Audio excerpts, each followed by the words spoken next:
ओम बिरला साहब ने कहा, पार्लियामेंट क्योंकि चल रहा था इस बीच, कल उन्होंने कहा पीएम को राष्ट्रपति वोट ऑफ थैंक्स देना था, इस बीच पार्लियामेंट में प्रधानमंत्री नहीं पहुंच पाए।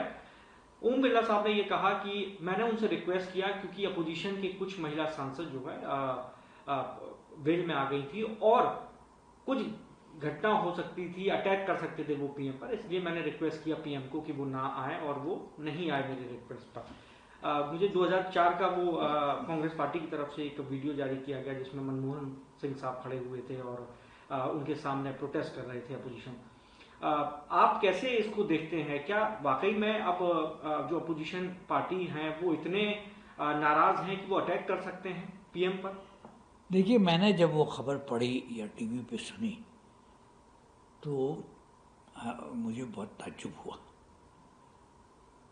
Rules of the house are that the speaker or the chairman Rajya Sabha has absolute authority over the functioning of the house, this or that house.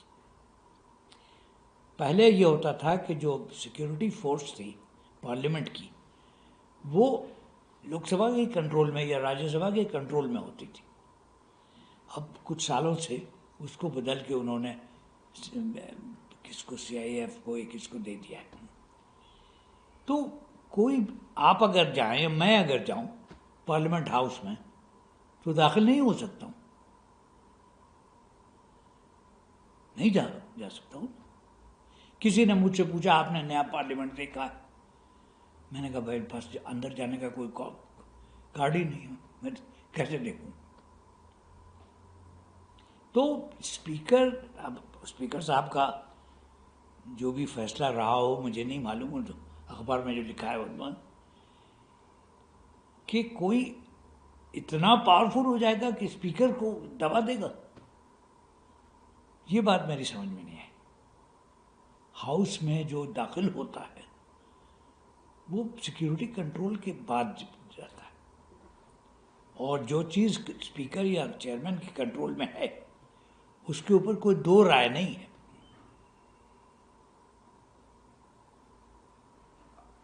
Sir, आपको लगता है कि क्योंकि अमूमन ये देखा गया कि अपोजिशन पार्टी स्पीकर साहब, जैसे राहुल गांधी ने कहा कि आप ही बता दीजिए मैं क्या बोलूं, स्पीकर साहब से कहा, आपको लगता है कि पक्षपात है पार्लियामेंट के अंदर भी?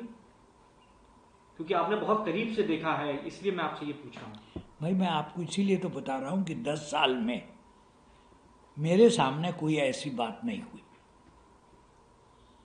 टेंशन होता था और टेंशन को सोल्यूशन का भी तरीका था, दोनों पक्षों को बुला के खामोशी से बात कर लेते थे। न तुम्हारी चली न मेरी चली, कॉमन चीज चली।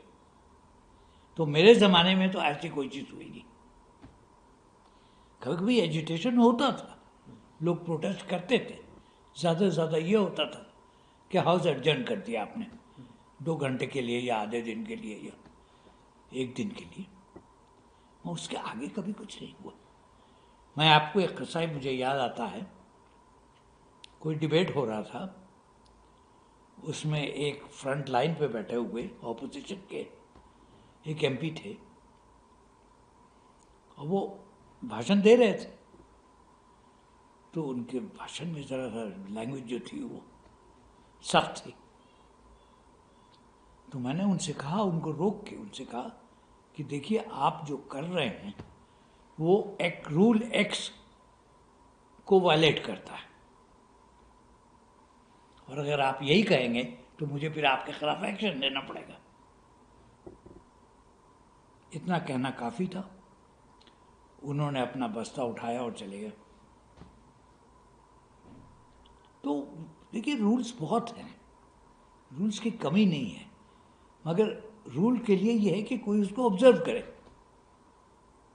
भाई आप मोटर चलाते हैं, ट्रैफिक लाइट पे आप नहीं पहुंचे, आप रेड लाइट पे निकल गए, तो चालानी तो हो सकता है, वहां पर कोई बंदूक लेके मारेगा तो नहीं। That is it, it's as simple as that. It's like any other game in life.